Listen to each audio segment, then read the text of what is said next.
kalau tidak ada narasi yang bagus daripada saintis untuk menginformasikan kepada pembuat kebijakan dan stakeholders bahwa ini adalah hal yang sangat relevan dan Indonesia harus punya kunci bagi masa. Nggak ada insentif bagi baik para akademisi maupun para pembuat kebijakan untuk mengalokasikan konsentrasi riset ke arah situ. Betul. Inilah Endgame.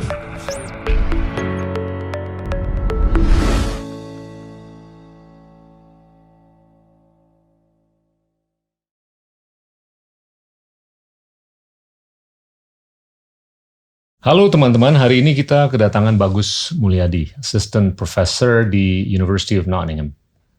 Bagus, terima kasih banyak bisa datang. Pleasure. Anda tuh sangat menarik latar belakangnya dan perjalanan hidupnya. Ceritain deh, lahir di tahun 83 kan? Lahir tahun 83. Terus sekolahnya juga nggak terlalu memberikan prediksi bahwa Anda tuh bakal end up di tempat yang sekarang ini kan. Silakan, cerita. Saya lahir di Jakarta, besar di Jakarta.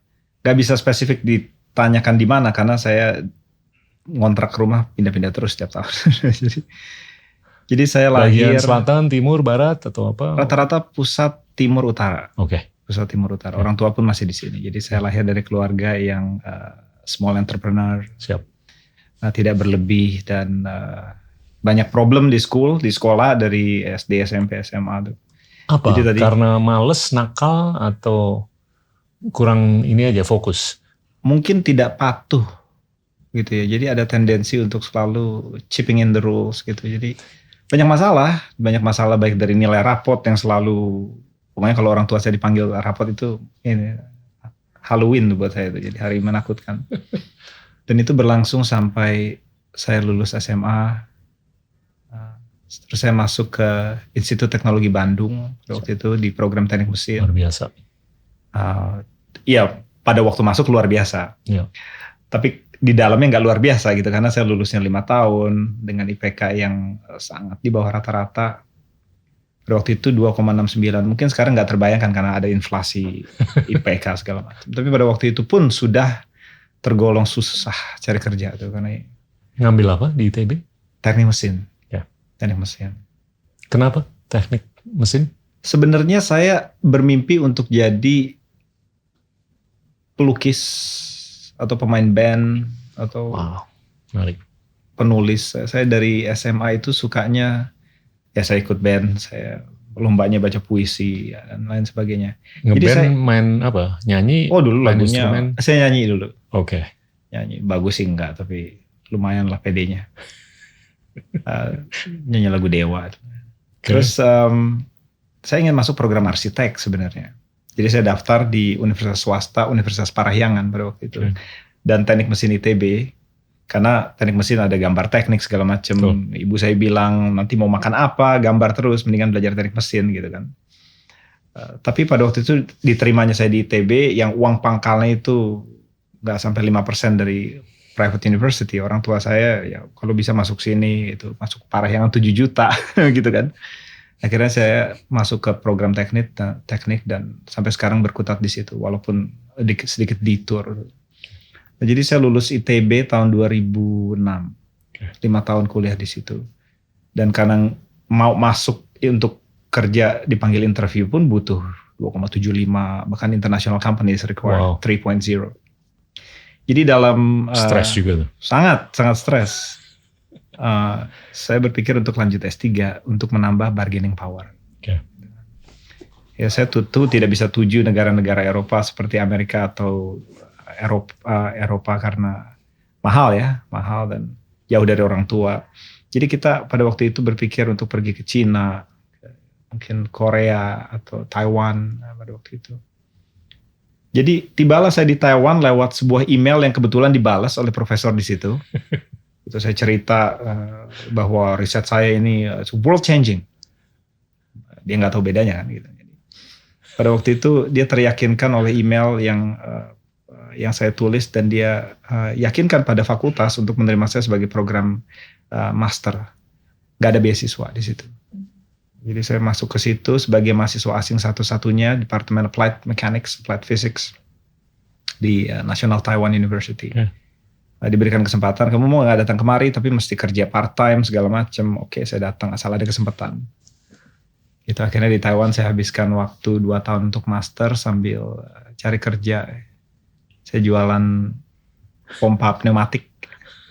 Jadi pompa diafram yang untuk cairan yang kental, viskositas tinggi, jadi buat cat kapal gitu. Saya bilang, teman saya sounds totally familiar. Yes. Jadi saya bilang, saya jualin di Indonesia ya, ini ada PT PAL di Surabaya. Saya jualin di situ, saya dapat komisi ya. Akhirnya saya bolak-balik ke Surabaya jualan itu, nah itu bisa buat bantu bayar uang kuliah. Wow. Di situ tergopoh-gopoh akhirnya lulus juga, dan akhirnya profesor di situ teryakinkan untuk memberikan akses untuk ambil PhD. Saya di situ 4 tahun habiskan belajar untuk PhD, menikah kebetulan dengan warga Eropa gitu. Jadi ketemunya dari situ, di Taiwan. Ketemunya di Taiwan. Menarik. Ya, dia juga lagi sekolah. Ya, dia dari Jerman, mahasiswa pertukaran pelajar.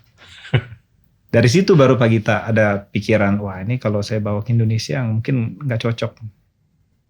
Jadi saya mesti cari kerja di Eropa gitu. Nah, akhirnya through some fortuitous series of events saya lulus di situ, ada kesempatan untuk melakukan apa yang disebut program postdoktoral, yaitu periset tidak tetap di Toulouse di Perancis. Jadi di situ di departemen matematik. Jadi saya pindah ke pure applied mathematics, tapi purely mathematics. By the way, S3-nya dalam bidang apa? Applied physics. Applied physics. Wow. Itu sebenarnya sangat momok ya dari saya S1. Entah mengapa gitu tiba-tiba series of very difficult moments itu lewat juga tuh Pak. Lulus dan PD saya terbentuk karena kesusahan yang terjadi di Taiwan. Saya di situ mahasiswa asing satu-satunya dan tidak banyak yang fasih belajar bahasa Inggris seperti yang mungkin Pak Gita tahu di Taiwan. Akhirnya itu membuat saya berani untuk pergi ke Perancis tanpa berbahasakan Perancis gitu. Karena mungkin ya saya di sini bahkan hurufnya pun nggak tahu cara bacanya bisa kok. Akhirnya saya ambil kesempatan untuk pergi ke Perancis walaupun ke departemen yang berbeda. Nah di situ karir akademik mulai naik dan Imperial College di London itu tertarik untuk mempekerjakan saya selama 3 tahun di Departemen Ilmu Bumi. Menarik. Sebagai postdoc. Itu baru kali pertama saya merasakan setelah sekian lama di luar negeri ada zona nyaman sedikit karena minimal berbahasa Inggris kan di London gitu.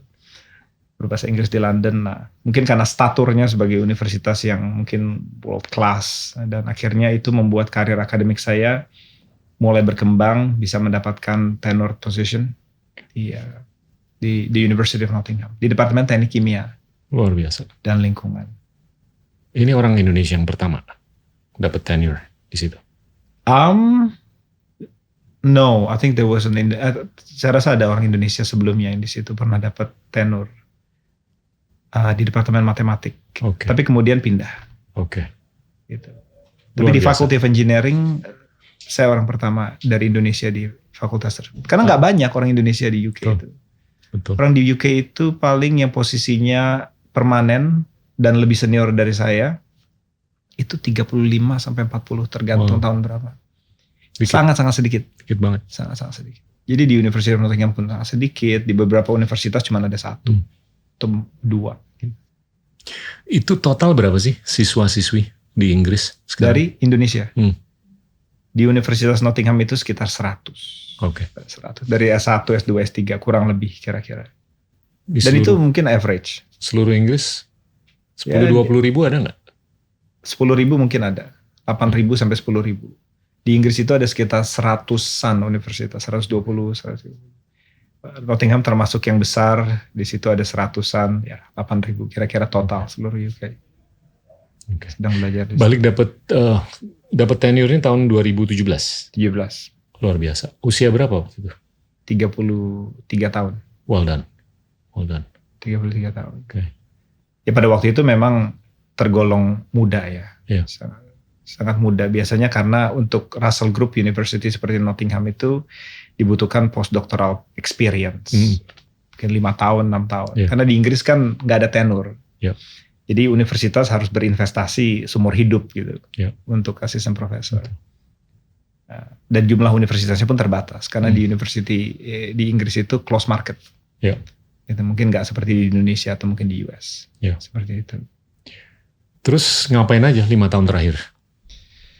Riset saya mulai berkembang di situ.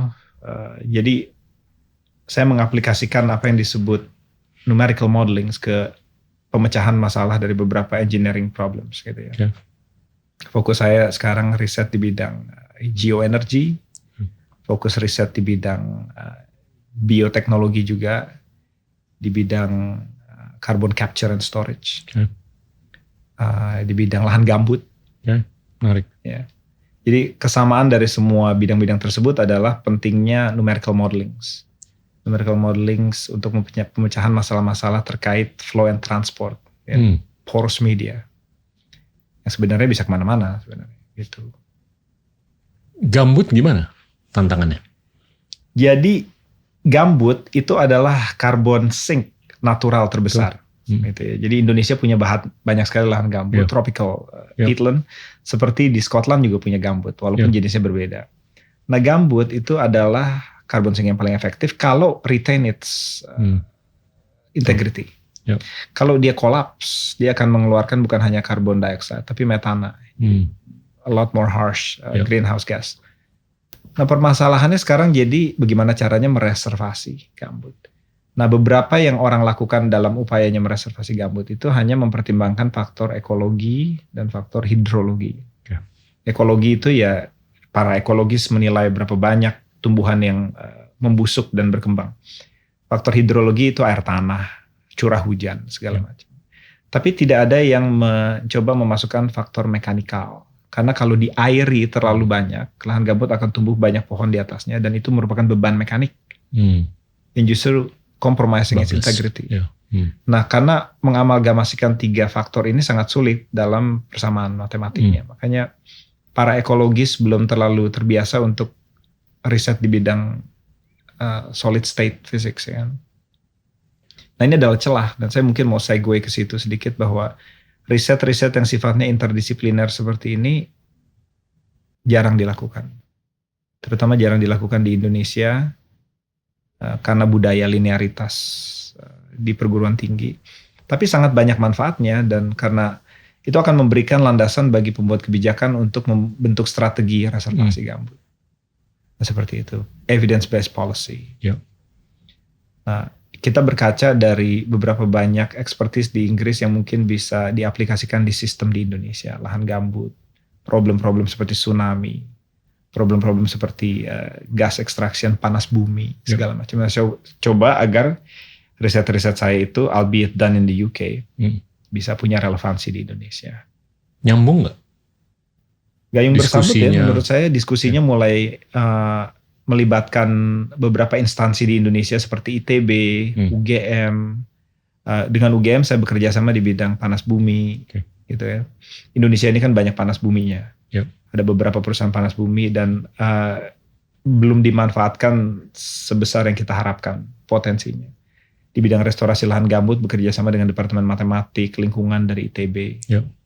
Dan kita coba di luar purely academic collaboration membuat framework bagaimana supaya ada jalur untuk funding riset-riset seperti itu juga. Nah inilah yang saya lakukan selain melakukan riset di 5 tahun terakhir itu, membuat upaya bersama dengan diaspora akademik di UK sedemikian hingga kita bisa meyakinkan pemerintah dari 2 belah pihak untuk memberikan funding di bidang-bidang yang strategis bagi Indonesia. Nah inilah yang membuat saya ada di Indonesia pada hari ini. Gitu dengan rektor dari Nottingham hadir, rektor dari beberapa universitas lain hadir untuk membawa serta diskusi ini ke ranah policy making. Jadi seperti itu. Jadi maybe that's part of the end game. I don't know. Siapa kolaboratornya dari Indonesia? Dari level universitas Pak Gita, Nottingham University, ada Coventry University, ada Warwick University. Itu kita bekerja sama dengan FIRST.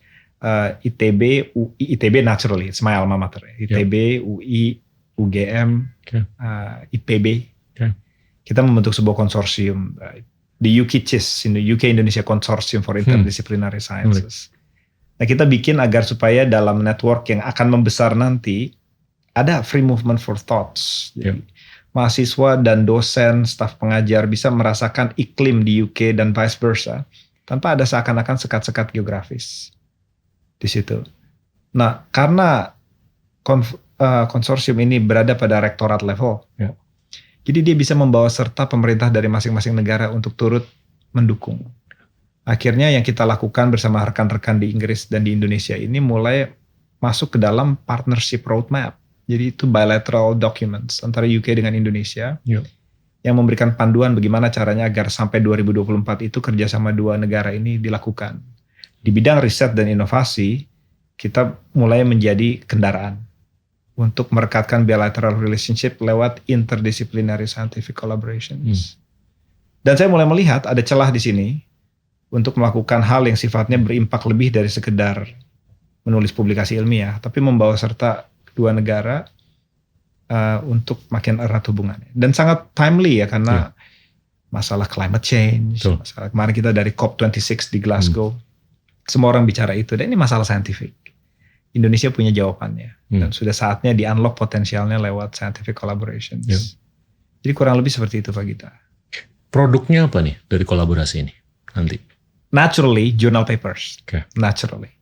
Karena itu masih menjadi metrik bagi universitas di Indonesia untuk meningkatkan bona fide-nya dalam hal ranking universitas dan lain sebagainya.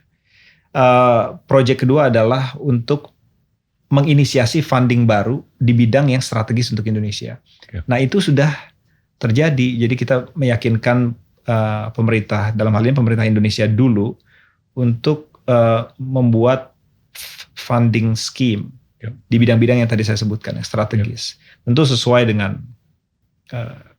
riset fokus dari Presiden Joko Widodo. Green economy, blue economy, digital technology, health, sustainable tourism. Dan universitas di UK pun memberikan internal funding untuk itu. Jadi kita membuat a new funding mechanism untuk melakukan riset. Dan yang ketiga adalah edukasi publik. Kita mulai melakukan bekerja sama dengan media like The Conversation untuk mulai memberitakan kepada publik relevansi dari riset yang terkait climate change segala macam kepada mereka supaya mereka peduli. Karena sudah saatnya bicara ini, karena kita punya beberapa solusinya untuk masalah yang orang UK pun sangat concern. Not to mention other countries, of course. Anda sebagai seorang akademisi, itu ngerasa nggak sih bahwa banyak sekali pemikiran-pemikiran yang dilakukan oleh akademisi itu nggak terlalu nyambung dengan masyarakat luas? Saya kan akhir-akhir ini agak-agak di domain akademis ya. Saya ngerasain banget gitu loh, bahwasanya teman-teman saya yang sangat brilian melakukan riset, melakukan apapun lah dalam publikasi yang canggih banget, tapi yang baca itu dikit banget, iya kan? Dan kalaupun itu dibaca oleh orang-orang yang kita anggap relevan, itu penjembatanan dengan pengkerangkaan kebijakan.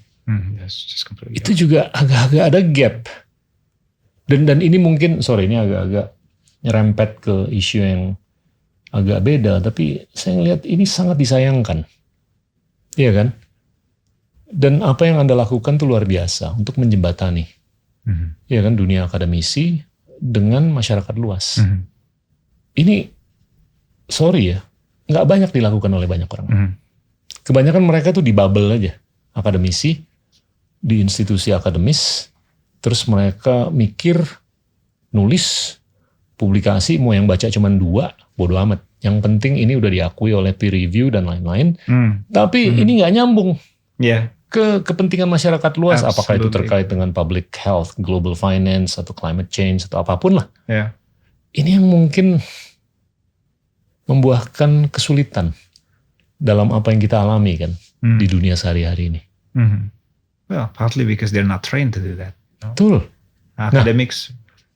Iya, saya setuju sekali. Tapi what you're doing itu adalah apa yang kalau menurut saya banyak harus dilakukan oleh akademisi lainnya. Yes. Iya kan? Ya apalagi sekarang isunya adalah isu yang scientific ya. Jadi kita bicara tentang permasalahan dunia. Take Indonesia, dia mau jadi negara G4 misalnya. Janjinya pada tahun 2045 mungkin ya. G4 itu diukur dari GDP salah satunya. Jadi harus punya banyak kapital, dan untuk melakukan percepatan di bidang ekonomi kita harus menyediakan solusi bagi permasalahan yang banyak relevansinya dengan orang banyak, karena pertumbuhan ekonomi hadir dari pemecahan masalah salah satunya. Ya kita lihat aja masalah di dunia apa saja yang besar-besar, climate change, masalah mungkin ada sedikit masalah sosial, human trafficking dan lain sebagainya. Kita bisa lihat ada beberapa masalah yang hanya Indonesia punya great potential for providing solution for. Indonesia punya lebih dari 50% cadangan panas bumi dunia. Indonesia punya beragam bahasa yang membuahkan basis bagi kita untuk mengajari dunia bagaimana caranya mengatasi resolusi antar suku, ras, agama. Indonesia biodiversitas yang kedua, if not the highest in the world. Food, medicine harus lahir dari situ. Tapi semuanya ini adalah masalah scientific, dan bukan hanya scientific, interdisciplinary scientific. Kalau tidak ada narasi yang bagus daripada scientist untuk menginformasikan kepada pembuat kebijakan dan stakeholders bahwa ini adalah hal yang sangat relevan dan Indonesia harus punya kunci bagi masa. Gak ada insentif bagi baik para akademisi maupun para pembuat kebijakan untuk mengalokasikan konsentrasi riset ke arah situ. Betul. Partly because they're not trained to do that, and partly because metrik yang diberikan bagi para akademisi untuk naik pangkat, ya, itu sangat, ya mungkin sekarang ada perubahannya, tapi sebelumnya tidak berhubungan dengan impact, berhubungan dengan metrik yang kadang-kadang tidak terlalu punya impact. Jadi seperti itu. Bukannya saya berpikir bahwa sitasi, jumlah publikasi itu tidak ada artinya, bukan. Tapi perlu ada kegiatan tambahan agar mereka ini tidak hanya sekedar berada di laci dan nggak ada yang baca. Gitu. Di negara-negara seperti US dan UK ada beberapa perjanjian, maybe you've heard of it, DORA agreements. Ya, untuk mulai mengalihkan outcome dari riset itu kepada impact.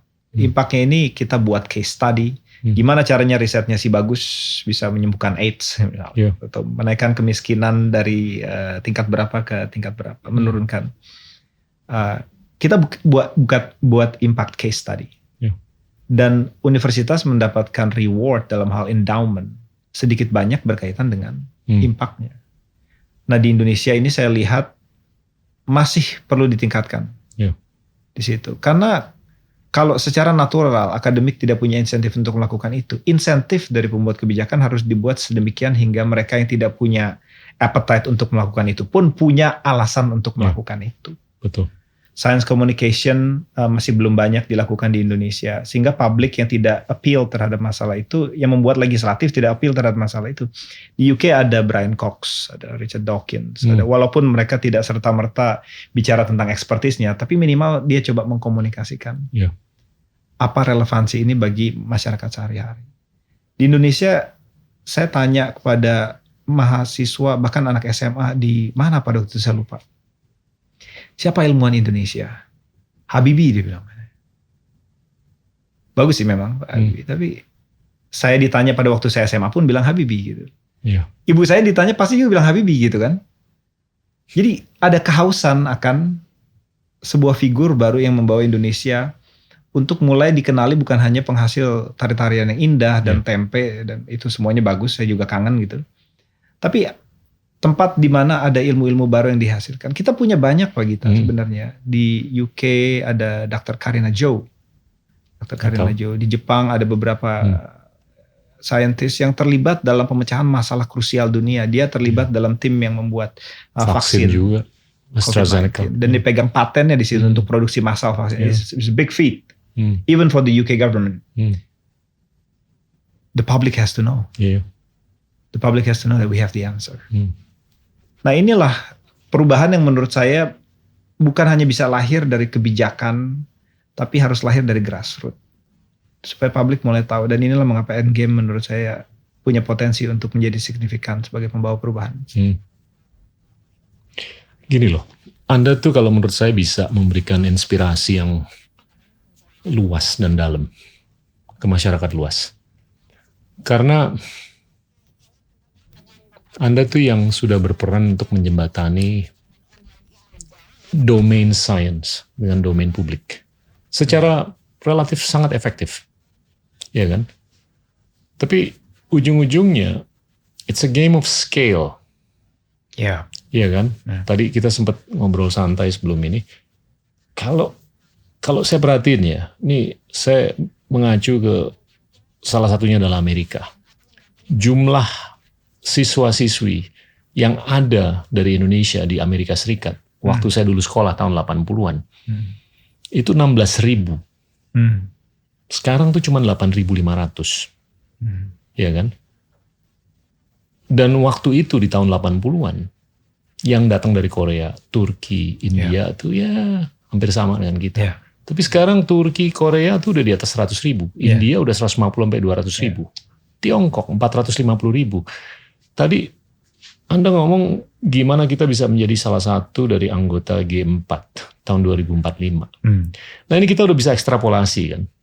Kalau yang belajar STEM, yang belajar social science, di tempat manapun lah, mau di UK, kayak Eropa Barat, di Rusia, Jepang, Korea, Taiwan, Amerika, Australia, Singapura, kalau skalanya itu jauh di bawah. Sangat. Skala yang dilakukan oleh negara nomor 1, nomor 2, nomor 3 di tahun 2045.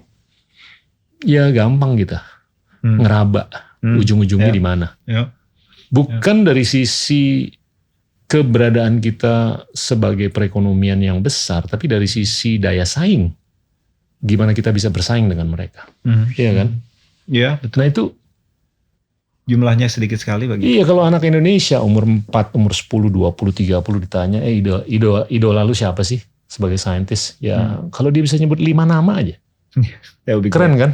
Ya. Syukur-syukur bagus salah satunya. Banyak yang lebih hebat. I'm just saying, tapi kalau menurut saya ini harus, ya ini perlu kesabaran kalau menurut saya. Iya. Jangan sampai Anda kehilangan kesabaran. Ya kan? Betul. Karena kalau Anda kehilangan kesabaran, nanti siapa nih yang berikutnya melakukan misi ini? Ada kesalahpahaman menurut saya Pak Gita tentang orang Indonesia yang belajar di luar negeri. Orang Indonesia yang berkarir di luar negeri sebagai akademisi. Lalu ketika mereka ditanya oleh media misalnya yang mulai menyadari kehadiran mereka di sana, selalu ditanya kapan pulang, ditanya apa sumbangsi untuk Indonesia. Dan ini terefleksi dari kebijakan pendanaan beasiswa misalnya. Dari 35-40 itu sangat sedikit ya kita ya, sangat-sangat sedikit dibandingkan Iran, India, China. Akademisi yang berada di UK hampir semuanya, saya bisa tahu ini karena saya kenal semua, ya hampir semua. Itu bukan resipien beasiswa pemerintah Indonesia. Betul. Gitu loh. Betul. Karena beasiswa pemerintah Indonesia mengharuskan mereka untuk segera pulang. Kalau saya dapat beasiswa pemerintah, mungkin saya bisa jadi orang sukses di bidang yang lain, tapi yang pasti saya nggak akan jadi akademik di UK. Gitu. Mungkin saya punya unicorn bisa aja sih sebenarnya. Betul. Oke, tapi untuk menjadi akademik itu butuh investasi waktu luar biasa. Bahkan dapat doktor pun belum tentu bisa dapat tenure position. Anda harus melakukan postdoc position untuk membuktikan bahwa Anda independen secara saintifik dan tidak bergantung pada grup riset yang lama. Dan yang terjadi adalah begitu mahasiswa mendapatkan doktoral status di UK dan dia harus pulang. Kalau dia dosen, dia akan langsung terbelenggu dengan administrative burden di Indonesia. Dia akan terbelenggu dengan kekurangan fasilitas riset yang tadinya dinikmati di luar negeri. Apalah artinya seorang periset yang bergantung pada Large Hadron Collider? Ketika dia harus pulang kemari dan tidak dapatkan akses ke situ lagi kan? Mungkin dia bisa ke Singapura, oke. Tapi tanpa ada fasilitas riset, ya kalau saya kan orang modeling, jadi saya butuh komputer superpower segala macam. Butuh iklimnya juga segala macam. Dia diputuskan akarnya dari komunitasnya. Itu permasalahannya. Dan saya lihat Cina pun punya permasalahan yang sama beberapa tahun yang lalu. Mereka berkutat dengan brain drain. Seperti itu kan. Dia berpikir dari investasi jutaan orang yang dikirim ke luar negeri hanya ratusan ribu yang pulang. Tapi sekarang Cina menjadi negara scientific superpower setelah North America dan Eropa. Dari segi metrik apapun, produktivitas, co-authored journal publication, paten segala macam, name University of Tsinghua. Daripada 2006 saya masih di situ, masih di bawah Taiwan, sekarang top 10. Jadi itu hal yang mulai kasarnya balik modal. Menurut saya tidak ada salahnya bagi pembuat kebijakan yang mau menginvestasikan uangnya untuk membuat masyarakat yang pintar untuk kembali ke Indonesia. Tapi menurut saya scale, seperti yang Pak Gita bilang, scale-nya biarkan mereka berkembang dulu agar supaya mereka bisa membawa serta berapa kali lipat dari investasi yang diberikan. Saya sih nggak suka bicara tentang moralitas sebenarnya, karena moralitas orang itu hanya Tuhan yang tahu. Nasionalisme yang dirasakan mahasiswa Indonesia di sana tuh bukan hak saya untuk menjudge. Kita bicara masalah utility, bahwa mereka bisa kembali purely sebagai orang yang punya nilai jual lebih. Gitu. Bahkan mereka tidak harus kembali sebenarnya. Mereka bisa menjadikan anchor di sana untuk supaya alokasi dana riset dari Inggris, Eropa dimanapun nggak ke Chile, nggak ke Meksiko, nggak ke Cina, ke Indonesia tapi. Itu kan butuh principal investigators dari riset yang punya kepekaan akan the next big thing in Indonesia. Jadi hal-hal seperti inilah mungkin yang saya rasakan itu karena masih ada yang harus ditingkatkan dari diplomasi Indonesia di luar negeri. Saya kasih contoh sepertinya begini. Di Inggris itu saya baru tahu ada untuk FCDO, Kemenlunya Inggris, itu Chief Scientific Officer. Yang memberikan nasihat-nasihat saintifik untuk kebijakan luar negeri Inggris. Kita nggak punya itu. Nggak ada. How are you going to talk about climate change? Bagaimana dengan digital diplomasi, IP segala macam, hal-hal seperti itu, metaverse, ada permasalahan properti di situ. Ya kan, kebutaan akan scientific issues di kebijakan luar negeri itu akan sangat membuat bargaining power kita dan kemudian soft power kita tidak setinggi yang kita inginkan. Nah, seperti itulah.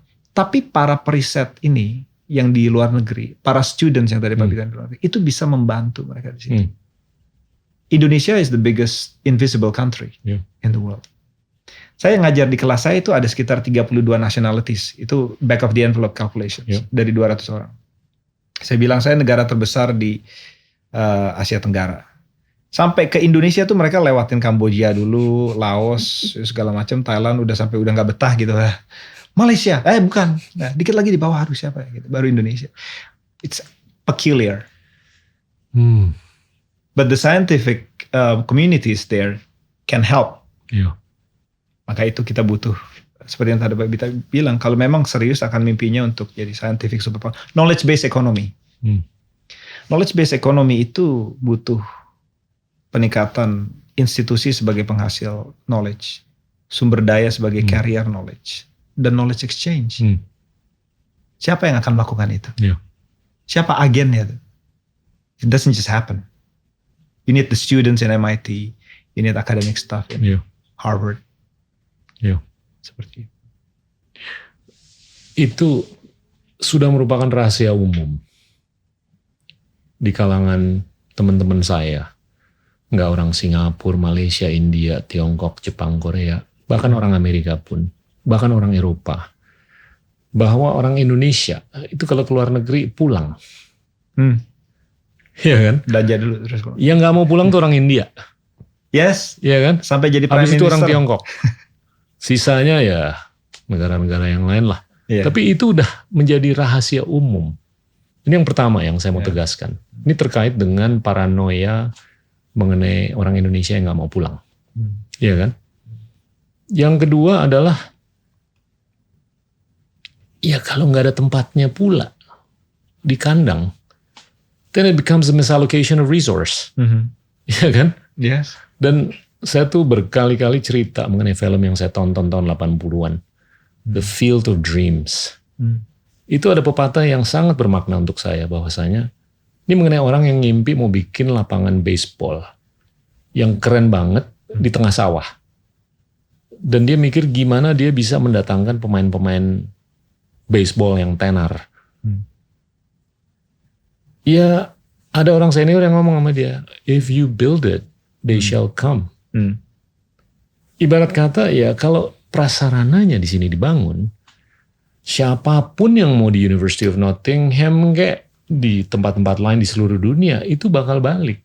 Selama ada alignment of interest, alignment of requirements and qualifications. Dan saya tuh selalu kalau ngomong mengenai brain drain, saya nggak percaya. Hands down, saya nggak percaya mengenai brain drain. Karena setiap menit yang Anda alokasikan di University of Nottingham, itu akan terakumulasi untuk kepentingan yang mulia sekali. Begitu Anda nanti balik ke Indonesia. Apakah 5 tahun lagi, 10 tahun lagi, atau 20 tahun lagi. Daripada Anda balik sekarang, terus pelangap-pelongo juga. Iya kan? Nah, balik ke scale. Saya tuh ngelihat ya, saya sering ngimpi. Ngebayang nggak? Ini terkait dengan omongan Anda mengenai soft power. Kalau ada 100 juta orang Indonesia bisa ngomong Inggris. Kalau ada 100 juta orang Indonesia bisa ngomong Mandarin. Kalau ada 100 juta orang Indonesia bisa ngomong bahasa internasional lainnya lah. Trust me. Narasi Indonesia itu akan jauh lebih keren. Dan sekarang tuh kita kesulitan bersaing dengan orang-orang dari India yang ngecapnya jauh lebih jago daripada kita. Oh iya? Iya kan? Karena mereka bisa bahasa Inggris dan jago ngecap pula. Dan Amerika itu secara geopolitik, Eropa Barat, Tiongkok, dan siapapun, itu lebih, gak tahu gimana, tersedot dengan omongan-omongan orang India daripada omongan-omongan kita. Iya kan? Ini kan ngomong mengenai soft power. Gimana kita secara soft bisa membuahkan keberadaan. Secara global, geostrategis, kayak geopolitik, kayak geoekonomi, kayak apapun lah. Tapi kalau 100 juta manusia dari Indonesia bisa ngomong Inggris, bisa ngomong apapun lah yang diakui dalam komunitas internasional, saya yakin bakal beda. Persepsi orang di seluruh dunia mengenai Indonesia. Iya kan? Nggak sesulit mungkin sampai akhir-akhir ini gitu loh, untuk mensosialisasikan keberadaan Indonesia. Untuk meningkatkan relevansi Indonesia. Tapi ini juga harus holistik. Dalam arti kata ya, kenapa nggak ada 200.000 orang Indonesia di Amerika? Kenapa nggak ada 200.000 orang Indonesia di Inggris? Kenapa nggak ada 200.000 orang di Tiongkok? Kenapa nggak ada 200.000 orang di Jerman? Untuk belajar apapun lah. Ya, menurut saya mungkin itu karena a skewed idea of brain drain. Seperti tadi Bapak bilang. Konsepnya, scale, time frame. Saya melihat dari segi kapasitas orang Indonesia itu, karena jalur saya meniti karir di dunia akademik itu tidak umum bahkan bagi akademisi Indonesia di UK. Rata-rata dari mereka Harvard, Cambridge graduate. Rata-rata cum laude dari S1, S2, S3. Dan saya belum pernah lihat ada yang mungkin hampir drop out gitu. Bisa menjadi everywhere I look in my alley, there are Harvard, Cambridge graduates. Jadi dari segi kapasitas intelektual individu, orang Indonesia ada. Dan pasti ada beberapa orang itu yang bisa memenuhi kuota Pak Gita tadi, 200.000 yang bisa berbahasa Inggris gitu. Karena 100 juta? 100 juta gitu bisa. Kalau saya bisa, mereka juga bisa. Gitu poinnya tuh. Tapi iklim yang tidak mendukung untuk melakukan itu, insentif yang tidak ada.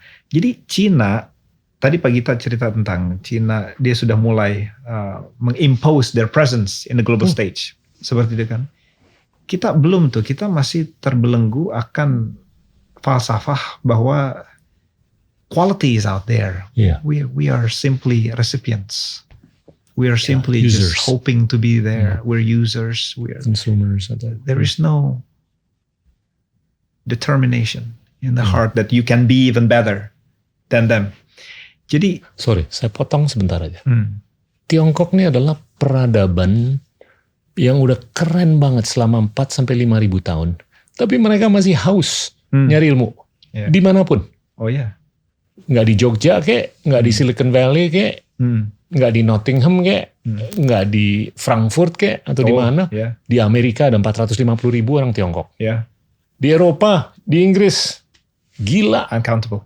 Bayangin, ini peradaban yang udah keren banget selama 4-5 ribu tahun. Mestinya mereka kan punya hak untuk ngerasa lu yang datang ke gue. Lu belajar dari gue. Ya kan, gue bisa ngajarin lo karena gue udah keren selama 4-5 ribu tahun. Tapi mereka kehausan untuk mengeksternalisasi orang-orang ya untuk belajar. Dalam bidang apapun. Dan mereka punya strategi begitu. Ya. Punya strategi dari bottom up or dari top down. Dan mayoritas dari semua yang di luar negeri itu nggak dibiayai pemerintah mereka. Ya kan, balik ke poin Anda tadi. Sorry, I cut you off. Silakan. No, betul sekali. Mereka punya rakyat yang haus. Cina itu peculiar country ya, karena mereka secara politikal intact selama beribu-ribu tahun gitu. Ya berubah sedikit tapi lumayan intact dan punya semacam kayak rasa kesatuan yang homogeneity-nya tinggi. Gitu, homogenitas sendiri kan. Dan mereka punya kehausan untuk belajar di luar negeri, dan mereka punya kehausan yang saya lihat dominan berbedanya secara individu Cina sama Indonesia adalah kehausan mereka untuk melihat secara individu, ambisi individunya itu tidak dipenalti oleh sistem sosial. Makin ambisius seorang Chinese, makin society memberikan reward kepadanya. Ini adalah contoh dari orang yang hebat, dia ambisius. Di Indonesia itu nggak begitu. Jadi self interest itu depenalize, gitu. Yang bagus adalah kepentingan komunal. Baru sukses sedikit kapan berbakti untuk negara. Oke. Memang harus berbakti untuk negara, tapi Cina tidak serta-merta langsung menanyakan setiap individunya kapan berbakti kepada Cina. Be the best. Be the very best. Dan itu termanifestasi secara kolektif. Dan dia en masse mengoccupy beberapa universitas terbesar di Anglo-Amerika. Dan sekarang mereka merasakan buahnya sendiri. Dan mereka punya kepercayaan diri tinggi akan kebudayaannya sendiri. Tadi Pak Bita bilang, maksudnya lu dong pergi balik ke Cina segala macam. Kita merasakan gestur dari mungkin diplomat Indonesia di Eropa atau dimanapun. Justru kadang-kadang saya berpikir encourage orang Indonesia untuk belajar ke UK. Bagus untuk menggait ilmu, tapi harus juga untuk satu saat nanti orang UK belajar di Indonesia. Gitu. Karena kalau enggak kita melakukan tugasnya kedutaan Inggris dong. Saya yakin dengan keberadaan Anda di Nottingham, orang Inggris akan mikir mau ke Indonesia. Saya punya keyakinan kayak begitu. Iya kan? Karena secara nggak langsung, subconsciously atau unconsciously, you're actually promoting Indonesia. Iya kan, dengan keberadaan Anda di sana. Tapi kalau menurut saya, nih ya, contoh dari sisi entrepreneurship aja atau bisnis. Perbandingan antara Asia Tenggara dengan Tiongkok.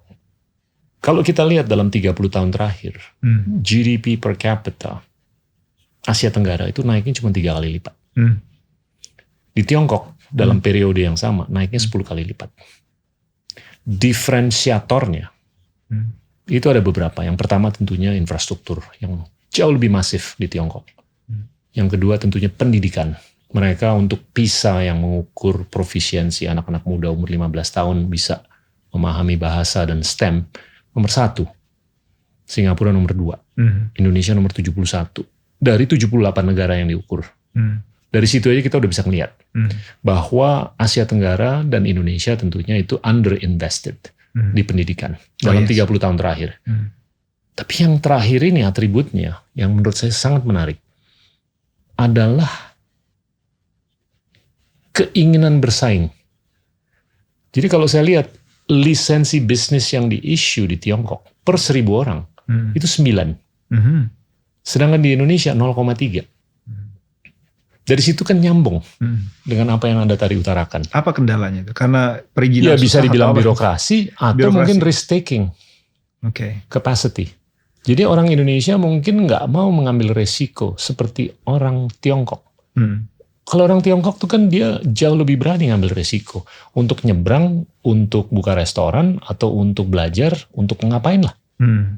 Mungkin orang Indonesia tuh nggak seperti itu risk taking capacity-nya.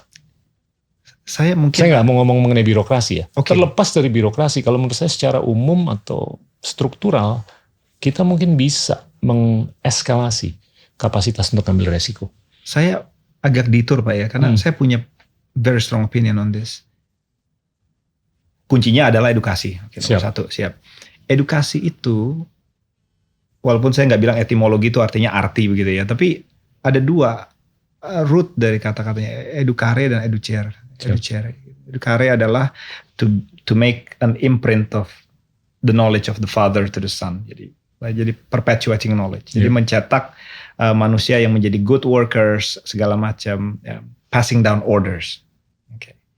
Yang kedua adalah educere. Jadi dia artinya to lead out from chaos and into the light. Jadi mencetak orang-orang yang bisa melihat resiko sebagai opportunity. Orang-orang yang tahu caranya mengkapitalisasi chaos. Itu the flip side of education, seperti itu. Tapi orang yang bisa, seperti tadi Pak Gita bilang, itu adalah orang yang kreatif dan cenderung tidak patuh. Orang yang tidak bisa masuk dalam domain evaluasi. Sistem edukasi yang cenderung konformis. Nah seperti itu. Nah orang-orang ini biasanya nggak masuk ke dalam domain akademik. Karena dia dihukum di bidang akademik. Dia adalah orang yang bikin masalah, hal-hal yang lain, yang berpikir tidak pada jalurnya dan segala macam. Nah orang-orang tersebut ini dianggap sebagai manusia gagal. Di situ. Jadi sistem edukasi ini sekarang ada perubahan. Esensi dari Merdeka Belajar itu kan derivasi dari Ki Hajar Dewantara, bahwa itu student centric learning segala macam. Bahwa sekarang poinnya adalah bukan guru sebagai yang mencurahkan knowledge, tapi mahasiswa yang harus difasilitasi. Ing Arso Sung Tulodo, Ing Madio Mangunkarso, yang di belakang Tuturi Handayani ngedorong ke depan. Semuanya student. Supaya dia bisa memanifestasikan walaupun kreativitas potensialnya untuk ambil resiko itu, sistem pendidikan harus menyirami tanah yang subur itu. Nah ini belum. Ini belum. Di lingkungan universitas pun mahasiswa-mahasiswa yang seperti ini dipenalti. Yang terjadi kalau menurut saya perbedaannya bukan dengan Cina adalah Indonesia post-colonial country. Jadi ada semacam struktur hierarki yang sudah dikenalkan kepada kita, bahkan sebelum kolonial pun ada kerajaan. Tapi sejak dari kolonial itu ada semacam hierarki yang membuat orang Indonesia itu berpikir bahwa ada jenjang-jenjang strata yang hanya orang tertentu yang bisa tinggali. Nah kemudian kolonial pergi diisi oleh orang sendiri. Nah ini kita lihat ada di struktur apapun termasuk di dunia edukasi. Jadi di Indonesia ada jenjang profesorial yang sama by name dengan yang di Amerika, tapi hanya berdasarkan nama. Karena di Amerika associate, assistant, full professors ini egaliter. Bahkan saya dengan mahasiswa saya pun egaliter. Di Indonesia nggak begitu. Nggak bisa. Di Indonesia ada jenjang-jenjang yang membuat orang itu masih terbelenggu dalam hierarki. Harus manggil dokter. Sains harus manggil dokter. Haus sekali dipanggil title akademik. Di Amerika tuh lu gua banget. Guru sama anak siswa. Iya kan? Bro bahkan kadang-kadang. Bro. Nah kreativitas. Saya sama murid saya minta mereka manggil saya bro atau first name saya. Iya. Saya coba agar mahasiswa Indonesia saya manggil saya Bagus. Nggak enak. Pak deh gitu. Nggak enak. Ini semua itu membuat paham. Keterbatasan untuk mengambil resiko. Ada pergerakan memang sekarang mungkin karena. Tapi ini perlu kepemimpinan. Iya kan? Kalau kita terus-menerus menyalahkan sistem kolonial atau sejarah kolonial kita, kita nggak akan bisa keluar dari bubble ini. Iya nggak? Dan ini tentunya dengan kepentingan disrupsi yang positif ataupun konstruktif. Kepemimpinan. Iya. Dan kepemimpinan itu kan bisa termanifestasi di rumah tangga, di sekolah, di kantor, di ekosistem, RT, RW, kabupaten, kota, dan lain-lain. Dan saya tuh selalu ngomong, saya nggak terlalu peduli mengenai kurikulum, saya lebih peduli mengenai guru. Ya kan? Itu yang lebih ngaruh terhadap kualitas pendidikan. Guru Indonesia, dosen. Hanya 15% kurang yang punya gelar doktor.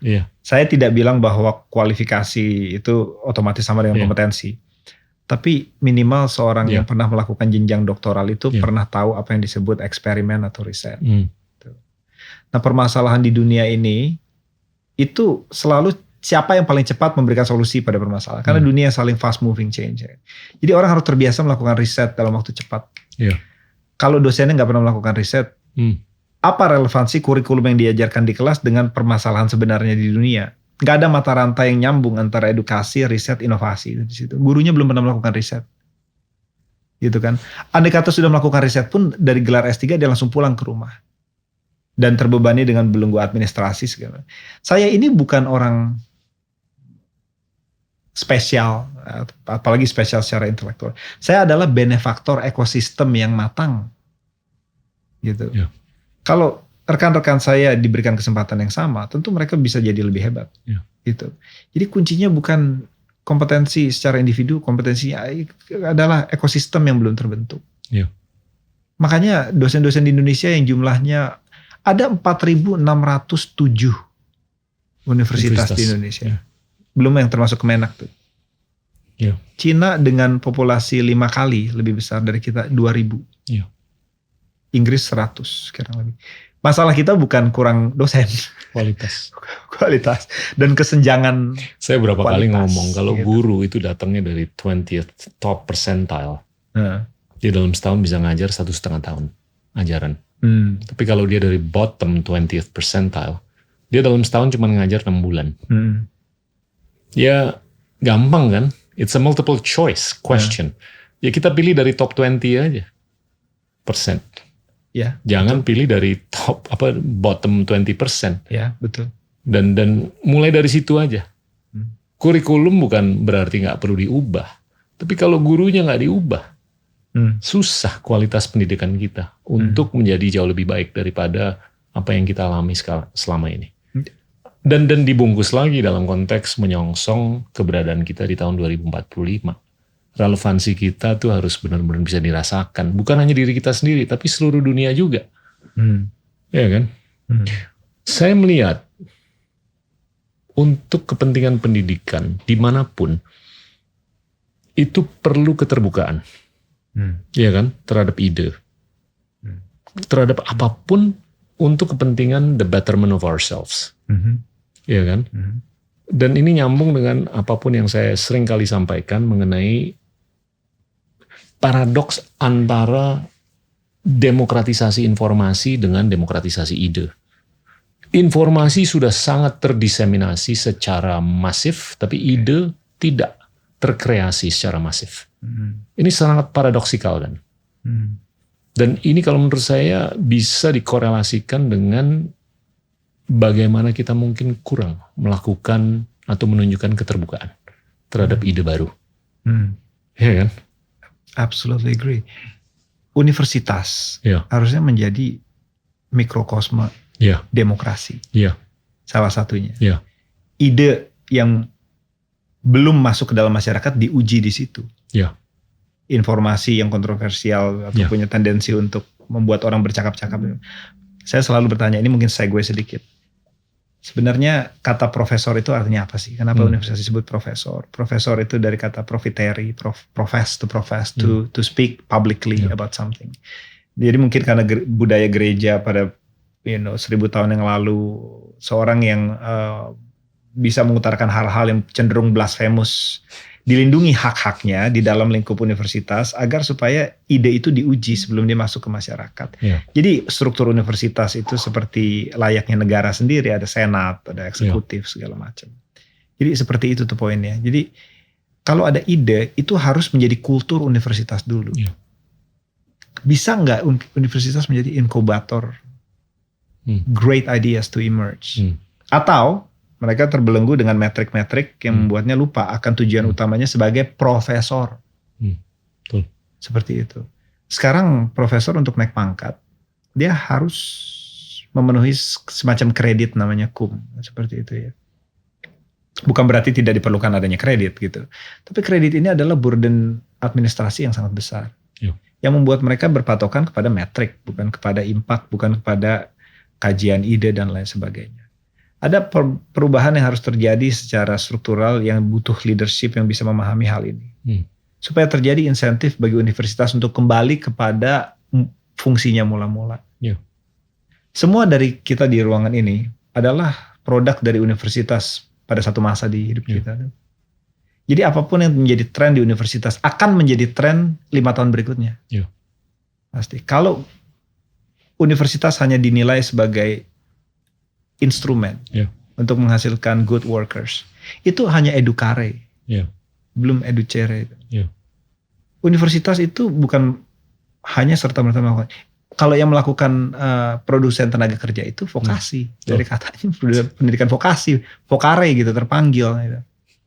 Universitas itu membuat orang berpikir. Gitu poinnya. Jadi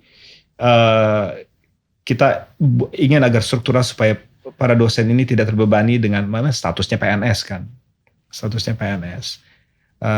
Perlu ada mekanisme crowdfunding riset supaya mereka tidak bergantung pada satu jalur funding riset, supaya masyarakat dengan bisa punya kesinambungan untuk para akademisi menangkap ide-ide apa yang relevan pada masyarakat. Industri harus dekat hubungannya dengan universitas. Sekarang tidak ada sama sekali. Industri jalan riset sendiri, universitas jalan riset sendiri. Pemerintah harus campur tangan di situ supaya bisa membagi cost dan risk adanya riset bersama antara tiga struktur ini.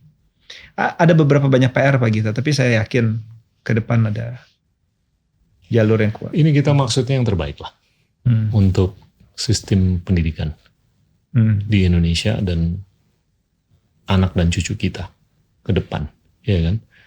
Jadinya gimana, ngebayang nggak sih kalau di sekolah manapun di Indonesia itu diisikan dengan talenta yang terbaik dari seluruh dunia. Nggak perlu dari Indonesia aja. Kalau kita udah bisa menunjukkan keterbukaan, untuk ngajar ilmu biologi, kita belum ada nih guru yang keren dari kabupaten kita. Kita bisa nggak cari dari kabupaten yang lain? Kalau nggak ada, bisa nggak kita cari dari provinsi yang lain? Kalau nggak ada, bisa nggak kita cari dari negara yang lain? Untuk kepentingan anak dan cucu kita ke depan. Nah itu kalau menurut saya merupakan produk yang bakal keren banget untuk masa depan kita. Dan saya masih ngerasa kayaknya kita belum di situ untuk bisa menunjukkan keterbukaan, untuk mencari talenta yang terbaik untuk ngisi kekosongan. Gini Pak Gita, pasti Pak Gita pernah dengar tentang pyramid of needs. Kayak Maslow. Orang punya insentif berbeda-beda pada jenjang piramid tersebut gitu. Ya, ibu bapak saya dari keluarga yang tidak berlebih, bagi mereka secure untuk pendapatan bulan depan. Yang di bawah. Dengan security mungkin di atas. Climate change, hal-hal kepentingan bioteknologi segala macam yang sifatnya masih multi years ke depan, itu ada, bahkan saya bisa bilang privilege orang yang bisa berpikir sampai ke situ. Padahal ini akan mempengaruhi hajat hidup orang banyak dalam waktu yang sangat dekat. Karena dunia sangat volatil gitu. Jadi nggak seperti zaman tahun 90-an di mana Nokia dan Coca-Cola terus di atas gitu. Sekarang siapapun yang lebih cerdas dari Mark Zuckerberg dalam seminggu mungkin bisa top link Facebook gitu kan. Nah jadi apapun yang terjadi sekarang itu, impactnya itu bisa dalam hitungan hari itu bagi orang yang paling bawah. Jadi yang dipentingkan adalah kepemimpinan yang bisa menerjemahkan apa relevansi butuhnya kita pada ekspertis bidang bioteknologi segala macam bagi kelangsungan hidup orang banyak, supaya konstituensi punya urgensi untuk menjadikan ini sebagai isu utama. Kalau kita lihat di politik di Indonesia, siapa yang memasukkan isu sains teknologi sebagai isu urgent? Kalau tidak ada, saya sih, makanya tadi saya pernah bilang, saya nggak suka ngomong tentang moral segala macam. Saya melihat yang penting adalah align insentif. Nggak ada insentif. Reward sistemnya belum ada. Nggak ada reward system di situ. Dari mana isu itu bisa masuk ke permukaan? Apalagi climate change. Padahal kalau besok kita disuruh tutup coal, batu bara semuanya tuh, atau segala macam, semuanya pasti terkena efek. Jadi seperti itulah narasi yang bisa dipahami oleh masyarakat yang masih berada di dalam low pyramid of needs, supaya mereka mulai sadar bahwa dalam waktu dekat akan ada banjir yang akan datang. Dan gini loh, poin saya kalau saya ngomong mengenai climate change, apapun yang kita harus lakukan itu nggak semestinya zero sum game, ya kan? Sangat bisa transitional. Everybody wins. Dan ini perlu sosialisasi dan edukasi ke seluruh pemangku kepentingan. Dan saya tuh udah sampai berbusa lah ngomong. Ini bisa menguntungkan pre-existing paradigm juga. Oh iya. Ya kan? Betul. Tapi tetap aja. Ya emang kalau ngomong mengenai hal-hal yang di bagian atas di piramida ini, perlu kesabaran. Karena it's a long game. Ya kan? Walaupun immediacy dari dampaknya itu bisa dirasakan oleh banyak orang. Tapi ya selama kita sadar bahwa ini game-nya long, kita harus sabar. Saya sih tetap percaya dengan inkrementalisme. Kita bisa mencapai tujuan akhir kita. Tapi oke, kita udah ngomong mengenai keterbukaan. Yang terakhir mengenai pendidikan, kalau menurut saya critical thinking. Ini yang agak kurang. Ya kan? Gimana kita bisa membudayakan agar critical thinking itu robust. Dan budaya-budaya yang eksis di peradaban yang keren banget, itu kental dengan kapasitas orang untuk agree to disagree. Ya kan? Nggak semestinya harus agree to agree. Ada semacam kebingungan akan konsep tentang sopan santun. Iya. Pak Gita, yang diartikan tidak boleh berbeda pendapat. Padahal bukan itu arti sopan santun di setidaknya UK di mana saya berada. Iya. Kita boleh bersopan santun ria, tapi kalau saya salah, pasti akan ditegur habis-habisan. Lepas dari di mana posisi saya di strata perguruan tinggi itu. Gitu kan. Jadi critical thinking itu sangat bergantung pada orang-orang yang mau mempertanyakan hierarki, itu, mempertanyakan isu-isu yang penting lepas dari dia ada di mana. Orang yang buta akan power balance. Nah, seperti itu. Harus ada sistem di Indonesia untuk memberikan reward kepada, gak semua orang kreatif. Sebenarnya orang yang kreatif itu, mahasiswa banyak yang kreatif. Enggak, yang kreatif itu cuma mungkin 5% of the population. Gitu. Ada orang yang merasa dirinya kreatif, padahal mah kagak gitu. Kreatif itu ada hubungannya antara ide dengan pemecahan masalah. Tuh. Kalau cuma kreasi aja itu bukan kreasi. Kreasi yang punya utility itu sedikit sekali orang yang punya. Dan mereka itu berkutat biasanya di orang yang punya kepribadian yang selalu mempertanyakan otoritas. Sistem pendidikan kita harus memberikan ruang pada orang itu dan bahkan memberikan reward, insentif bagi mereka untuk terus berada di situ. Ya, supaya yang lain itu bisa menjadi good workers. Dan di setiap institusi harus ada.